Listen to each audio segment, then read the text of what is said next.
ক্যান্সারের চিকিৎসা কখনোই ক্যান্সারের থেকে ভয়ানক নয়।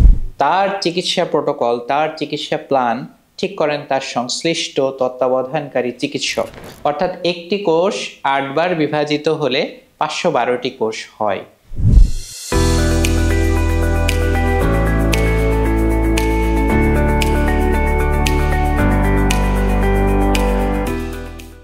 আমার কাছে অনেকেই প্রশ্ন করেছেন, অনেকেই জানতে চেয়েছেন যে ক্যান্সারের চিকিৎসা কি ক্যান্সারের থেকেও ভয়ানক? তো আমাদের সমাজে মানুষের মাঝে একটি ভুল ধারণা প্রচলিত আছে যে ক্যান্সার তো একটি মরণ ব্যাধি এবং ক্যান্সারের তো চিকিৎসা নেই, আর আপনি যদি ক্যান্সারের চিকিৎসা করেন তাহলে তো আপনার মৃত্যু আরও সন্নিকটে। অর্থাৎ ক্যান্সারের চিকিৎসাকে আমরা অনেক বেশি ভয় পেয়ে থাকি।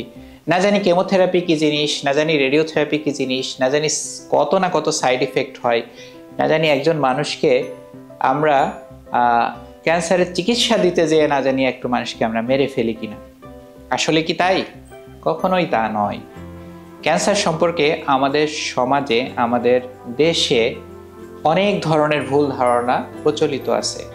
যেহেতু ক্যান্সারের চিকিৎসা সর্বব্যাপী বা সব জায়গায় সুলভ ছিল না, এজন্য মানুষের ভিতরে নানাবিধ সোশ্যাল স্টিগমা, যেগুলোকে আমরা কুসংস্কার বলি, সেই কুসংস্কারগুলো বাসা বেঁধেছে।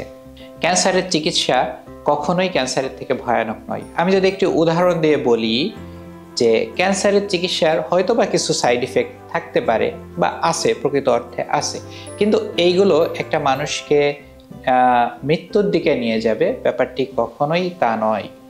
একজন মানুষ যিনি ক্যান্সারে আক্রান্ত হন, তার চিকিৎসা প্রোটোকল, তার চিকিৎসা প্ল্যান ঠিক করেন তার সংশ্লিষ্ট তত্ত্বাবধানকারী চিকিৎসক, এবং তত্ত্বাবধানকারী চিকিৎসক তাকে খুব ভালোভাবে জাজ করেন এবং তাকে দেখে তার পারফরমেন্স স্ট্যাটাস যখন ভালো হয়, অর্থাৎ সে যখন শারীরিকভাবে সক্ষমতা তার থাকে, তখনই তার ক্যান্সারের চিকিৎসা তিনি শুরু করেন।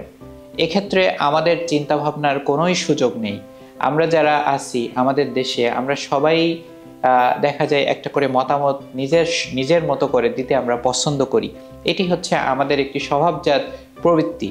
কিন্তু আপনাদের মনে রাখতে হবে যে একজন ক্যান্সার বিশেষজ্ঞ যিনি ক্যান্সারের চিকিৎসা করেন, ক্যান্সার রোগীদের চিকিৎসা করেন, তার কাছে আপনার রোগের ক্যান্সার চিকিৎসা করাতে যে যা যা প্রশ্ন আছে সেই প্রশ্নগুলো আপনারা জেনে নেবেন, এবং তিনি আপনাকে কাউন্সেলিং করবেন এবং এর ক্যান্সার চিকিৎসার ফলাফল কেমন হতে পারে সে বিষয়ে তিনি অবশ্যই আপনাদেরকে একটি ব্রিফ করবেন।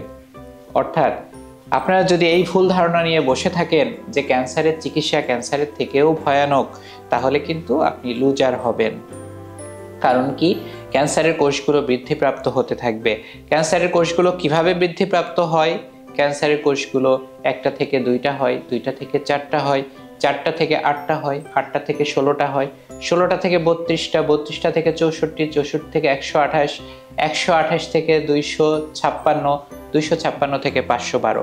অর্থাৎ একটি কোষ 8 বার বিভাজিত হলে 512টি কোষ হয়। আসুন আমরা দেরি না করে যত দ্রুত সময়ে সম্ভব ক্যান্সার ভীতি ঝেড়ে ফেলে আমরা ক্যান্সারের চিকিৎসা গ্রহণ করি এবং নির্দ্বিধায় গ্রহণ করি, এবং একজন উপযুক্ত ক্যান্সার বিশেষজ্ঞের অধীনে আমরা চিকিৎসাটা গ্রহণ করি। তাহলে আমরা নিজে, আমাদের আপনজনদের জীবনকে আমরা বাঁচাতে পারবো, অনর্থক অকালে তাদের প্রাণ হারাতে হবে না। সবাই ভালো থাকবেন। সবাইকে অসংখ্য ধন্যবাদ। আসসালামু আলাইকুম।